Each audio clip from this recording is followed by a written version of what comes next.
جو مثال ہے وہ مطلق کے حکم پر کون سی مثال ہے؟ تیسری مثال۔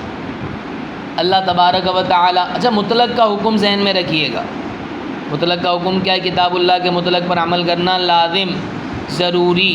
اگر اس کے مقابل کوئی آ جائے، اگر عمل کرنا ممکن ہو تو فبیا، بغیر زیادتی کے، ٹھیک ہے، اور اگر عمل کرنا ممکن نہ ہو تو پھر کیا ہے؟ یا تو تطبیق دے دی جائے گی، کوئی نہ کوئی صورت نکال دی جائے گی، ٹھیک ہے، یا پھر مد مقابل کو چھوڑ دیا جائے گا اور کتاب اللہ کے مطلق پر عمل کیا جائے گا۔ اللہ تبارک و تعالیٰ، یہ بھی جیسے ما قبل میں چھوٹی سی مثال تھی، یہ بھی چھوٹی سی ہے، زیادہ گفتگو اس کے اندر بھی نہیں۔ اللہ تبارک و تعالیٰ قرآن مجید میں ارشاد فرماتا ہے وَلْيَطَّوَّفُوا بِالْبَيْتِ الْعَتِيقِ، کیا کیجئے؟ طواف کیجئے، چاہیے کہ تم طواف کرو بیت عتیق کا۔ بیت عتیق سے مراد کعبۃ اللہ المعظمہ کا، ٹھیک ہے۔ اب جو نفس مسئلہ ہے اس جگہ پر وہ یہ ہے کہ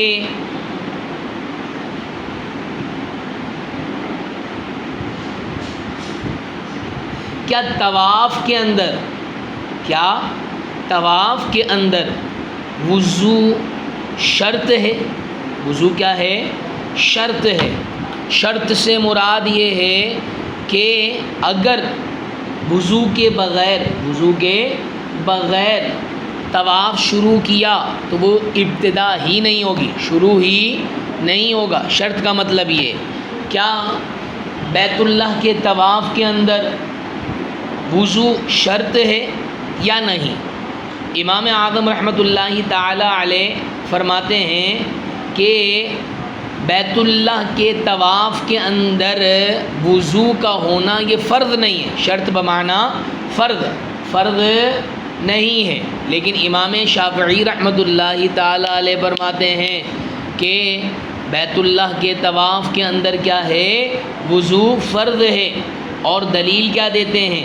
دلیل دیتے ہیں نبی پاک صلی اللہ تعالی علیہ وسلم کی حدیث مبارکہ، ترمذی شریف کے اندر یہ حدیث مبارکہ موجود ہے۔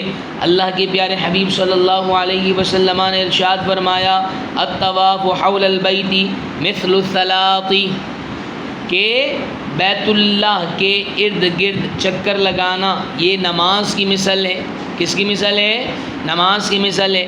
اب دیکھیے اس حدیث مبارکہ پر استدلال فرماتے ہوئے امام شافعی رحمۃ اللہ تعالیٰ علیہ فرماتے ہیں کہ جیسے نماز بغیر وضو کے اس کا آغاز ہی نہیں ہو سکتا، ایسے ہی بیت اللہ کے طواف کا آغاز بغیر وضو کے ہو ہی نہیں سکتا۔ جس کے بغیر آغاز نہیں ہو سکتا تو وہ چیز فرض ہوتی ہے۔ وہ چیز کیا ہوتی ہے؟ فرض ہوتی ہے۔ یہ کون فرما رہے ہیں؟ امام شافعی رحمۃ اللہ تعالی علیہ۔ ایک اور حدیث مبارکہ ہے، وہ حدیث مبارکہ کیا ہے؟ اللہ کے پیارے حبیب صلی اللہ علیہ وسلم نے ارشاد فرمایا الطواف بالبیت صلاۃ، کہ بیت اللہ کا طواف و نماز ہے۔ یعنی یہاں پر کاف کیا ہے؟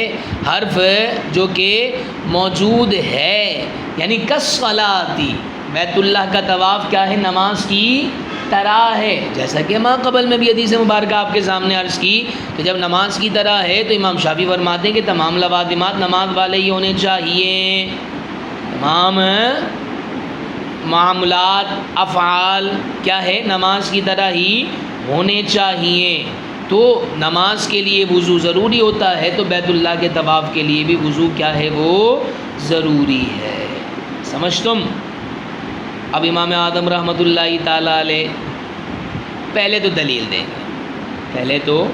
دلیل دیں گے اس بات پر کہ طواف کے اندر وضو فرض نہیں ہے۔ یہی آیت مبارکہ دلیل ہے۔ اللہ نے کیا فرمایا؟ وَلْيَطَّوَّفُوا، چاہیے کہ چکر لگاؤ، طواف کرو، بالبیت العتیق، بیت عتیق کا۔ اب دیکھیے امام اعظم رحمۃ اللہ تعالیٰ علیہ پہلے اپنے موقف کو ثابت کر رہے ہیں، پھر مد مقابل کی دلائل کو رد بھی کریں گے، ٹھیک ہے۔ فرماتے ہیں کہ دیکھیے آیت مبارکہ کے اندر یہ حکم آیا ہے کہ طواف کرو، بیت عتیق کا طواف کرو، کیا بیت عتیق کے طواف کے اندر کسی قیودات کا اضافہ کیا گیا، اس انداز میں کرو، یہ ہونا چاہیے، وہ ہونا چاہیے؟ نہیں نا۔ تو جب نہیں ہونا چاہیے، جب کوئی قید یہاں پر کیا ہے موجود نہیں ہے، تو پھر اس کو اس کے ساتھ مقید کیوں کیا جا رہا ہے؟ اس کو اس کے ساتھ خاص کیوں کیا جا رہا ہے؟ یہ تو کتاب اللہ کے مطلق کو مقید کرنا ہے، جو کہ درست نہیں ہے، جو کہ درست نہیں ہے، ٹھیک ہے۔ اور رہی بات جو حدیث مبارکہ ذکر کی ہے، آپ نے فرمایا کہ الطواف بالبیت، الطواف بالبیت صلاۃ، کہ بیت اللہ کا طواف نماز ہے، بیت اللہ کا طواف نماز ہے۔ تو پھر آپ نے فقط ایک چیز کو لیا کہ وہ وضو ہے، کہ وضو کے بغیر نماز نہیں ہے۔ بھائی دیگر چیزوں کو بھی نماز کی طرح لیں، ہاتھوں کو کانوں تک اٹھا کر لایا جائے، نماز پڑھتے ہوئے ایک جگہ کھڑے رہا جائے، نماز پڑھتے ہوئے رکوع اور سجود کیے جاتے ہیں، تو طواف کے اندر بھی رکوع اور سجود ہونے چاہیے ہیں، قرات ہونی چاہیے، جو کہ ضروری ہے نا۔ فرائض صلاۃ میں سے قیام، قرات، رکوع، سجود، تو یہ کیوں نہیں کرتے؟ تو پتہ یہ چلا کہ یہاں پر بیت اللہ کے طواف کی اہمیت کو بیان کیا گیا ہے، مرتبے کو بیان کیا گیا ہے کہ یہ بڑا متبرک عمل ہے، ٹھیک ہے۔ ایسا نہیں ہے کہ نماز بتائی جا رہی ہے کہ جیسے نماز کی اہمیت ہے، ایسے طواف کی بھی بہت زیادہ اہمیت ہے، ٹھیک ہے۔ ہاں، احادیث مبارکہ میں وضو کا کثرت سے آیا ہے، تو ہم اس کو فرض نہیں قرار دیں گے تاکہ کتاب اللہ کے مطلق کے اندر کوئی زیادتی نہ ہو۔ ہم یہ کہیں گے کہ حدیث مبارکہ پر عمل کرتے ہوئے کیا ہے، طواف بیت اللہ کے اندر وضو کو ہم کیا تسلیم کریں گے؟ واجب تسلیم کریں گے۔ کیا تسلیم کریں گے؟ اگر کسی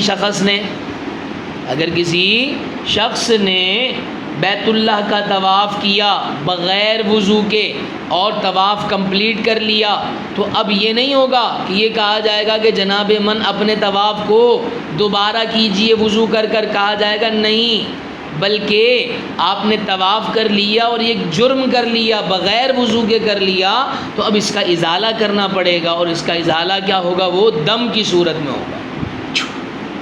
ہے کس صورت میں ہوگا؟ دم کی صورت میں ہوگا۔ یعنی دم کیا ہے؟ وہ بکرا یا بکری حدود حرم میں کیا ہے؟ وہ صدقہ کرنا، بکرا یا بکری حدود حرم میں صدقہ کرنا۔ لیکن ہم فرض تسلیم نہیں کریں گے کیونکہ وہ کتاب اللہ کے مطلق کے اندر زیادتی نہ واقع ہو جائے۔ آئیے اس کو ہم دیکھتے ہیں، اور آج کی گفتگو ہماری ختم۔ اللہ تبارک و تعالیٰ فرماتا ہے وَلْيَطَّوَّفُوا بِالْبَيْتِ الْعَتِيقِ، چاہیے کہ طواف کرو بیت عتیق کا۔ بیت عتیق سے مراد بیت اللہ کا۔ اب فرماتے ہیں مطلق فی مسمی الطواف بالبیت، بیت اللہ کے طواف کو بیان کرنے میں یہ آیت مبارکہ کیا ہے؟ مطلق ہے۔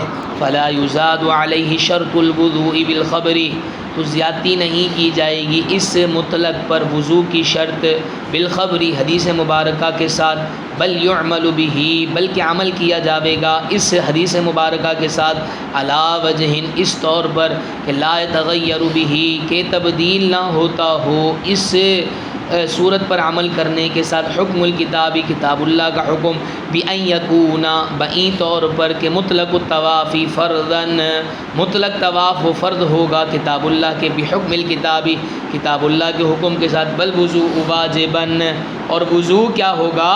واجب ہوگا، بحکم الخبری، حدیث مبارکہ کے حکم کے ساتھ، فیجبر النقصان اللازم بترک الوضوء الواجب بالدم، تو نقصان کو پورا کیا جائے گا۔ کون سا نقصان؟ جو لازم آیا ہے وضو کے ترک کے ساتھ، واجب وضو کے ترک کے ساتھ، واجب وضو کے ترک کے ساتھ، بالدمی، دم کے ساتھ، ٹھیک ہے۔ جیسا کہ نماز کے اندر کوئی واجب ترک کر دیا جائے تو اس کا نقصان کیسے پورا کیا جاتا ہے؟ سجدہ سہو کے ذریعے نا، سجدہ سہو کے ذریعے۔ ایسا تو نہیں کہ یاد ہو سجدہ سہو اور پھر بھی حکم دیا جائے کہ جناب عالی آپ کو نماز لوٹانی پڑے گی، ایسا تو نہیں ہے نا، بلکہ اس کا ازالہ سجدہ سہو کے ساتھ ہو جاتا ہے، ایسے ہی یہاں پر بھی وضو واجب کے نقصان کا ازالہ کیسے ہوگا؟ وہ بالدمی، دم کے ساتھ، ٹھیک ہے۔ یہاں پر الحمدللہ جو مطلق کے حکم پر چوتھی مثال وہ کیا ہے؟ اختتام پذیر۔